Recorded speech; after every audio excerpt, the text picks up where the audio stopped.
Key points from Zeeshan Usmani's advice on choosing a life partner. For men, 1. Fear of Allah or taqwa. A man who fears Allah will respect and honor his spouse and be mindful of her rights. Indicators include regular prayers, especially tahajjud, and respectful behavior towards parents and service staff. 2. Respect for time. A man who values and respects time is reliable and efficient. Indicators include punctuality and promptness in daily activities. Halal livelihood.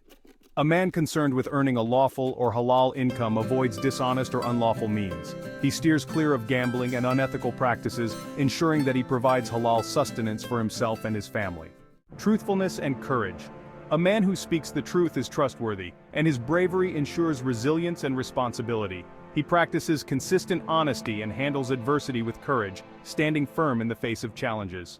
For women, modesty or haya is an essential virtue. A woman with modesty and decency carries herself with respect and dignity. It's reflected in her behavior and dress, as prescribed in religious teachings. Cleanliness and orderliness. A woman who values cleanliness maintains a hygienic and organized home environment.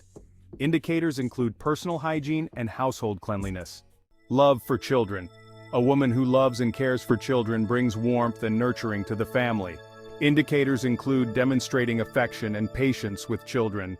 Contentment and gratitude. A woman who is content with what she has and shows gratitude leads a peaceful life. Indicators include exhibiting patience and gratitude regardless of material possessions or wealth. Conclusion. Zeeshan Usmani emphasizes the importance of intrinsic values such as fear of Allah, respect for time, earning halal livelihood, truthfulness, modesty, cleanliness, love for children, and gratitude. He advises looking beyond superficial criteria like wealth and possessions, highlighting the importance of character and values in building a successful marriage.